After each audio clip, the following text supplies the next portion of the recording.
আমার রান্নাঘরে আবার একটা রেসিপি নিয়ে হাজির হয়ে গেছি। হ্যালো ফ্রেন্ডস, আমি তনুশ্রী।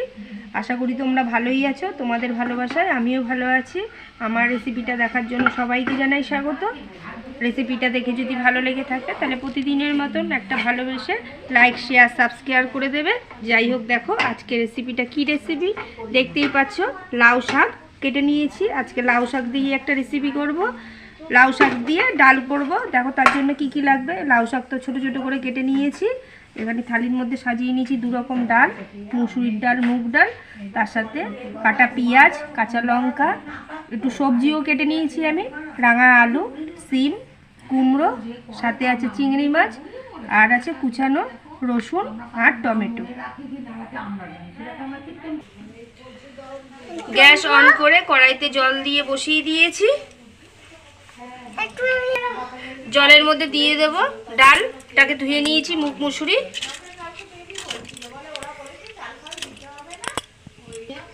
ডালের মধ্যে কুচানো পেঁয়াজ একটু দিয়ে দিলাম, 2টো কাঁচা লঙ্কা, কোচানো রসুন,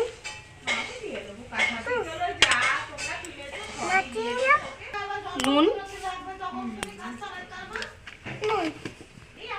হলুদ, একটু নাড়িয়ে চাড়িয়ে মিশিয়ে দিলাম। ব্যাস, ডালটা সেদ্ধ হওয়ার জন্য একটু সময় নেব। ডালটা ফুটে গেছে, দেখো একটা ফুট দিয়েছে। ডালটা খুব একটা সেদ্ধ হয়নি। এই অবস্থায় আমি লাউ শাক কাটা দিয়ে দেবো একসাথে। লাউ শাক আর ডাল সবই সিদ্ধ হয়ে যাবে যেটুখানি বাকি আছে। তার সাথে কাটা সবজিগুলো দিয়ে দেবো, কুমড়ো, সিম, রাঙা আলু, নাড়িয়ে চাড়িয়ে মিশিয়ে দেবো।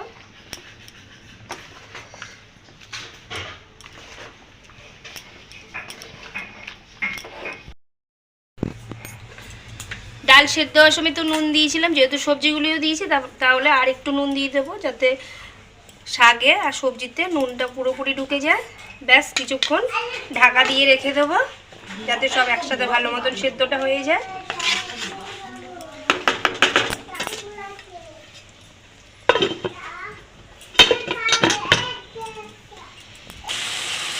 সবজি ডাল দেখো সবই সেদ্ধ হয়ে গেছে, একদম মাখো মাখো একটা ভাব হয়ে গেছে। এবার আমি এটাকে নামিয়ে নেব।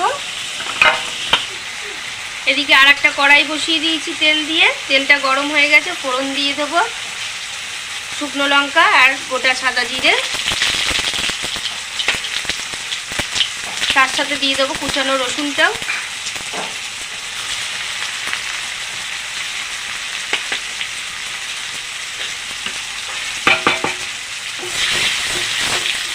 নেড়ে ছেড়ে ফোড়নটাকে ভেজে নেব। ফোড়নটা ভাজা হয়ে গেছে, দিয়ে দেবো কুচানো পেঁয়াজ,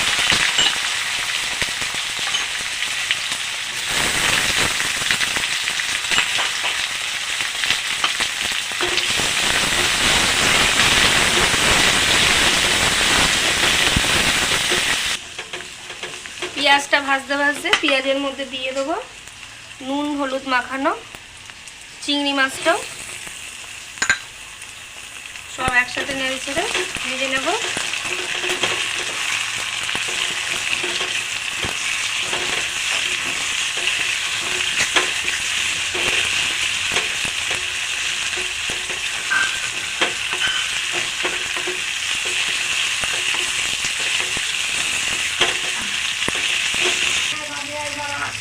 সব একসাথে ভাজা হয়ে এসছে। এবার দিয়ে দিলাম কাটা টমেটোটাও নেড়ে ছেড়ে নেব একটু।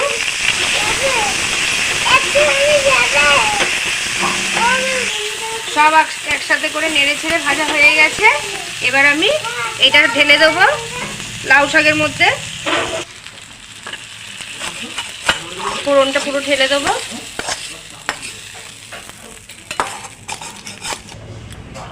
সব একসাথে করে মিশিয়ে দেবো।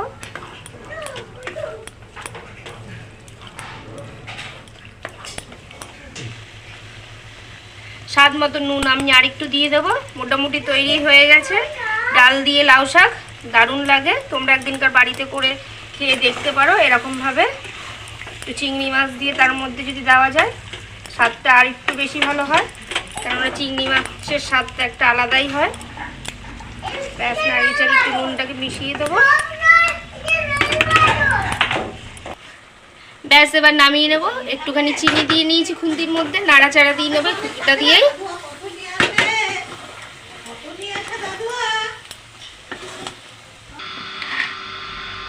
আমি তো বলেই থাকি আমার রেসিপি দেখে তোমরা একদিনকার বাড়িতে করে খেয়ে দেখ, আশা করি খুবই ভালো লাগবে ভাতের সাথে।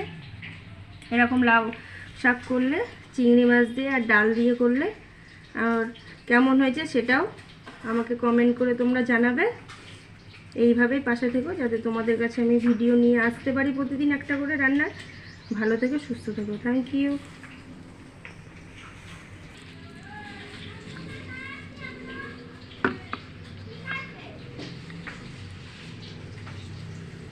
চিংড়ি মাছ বুঝে যাচ্ছে।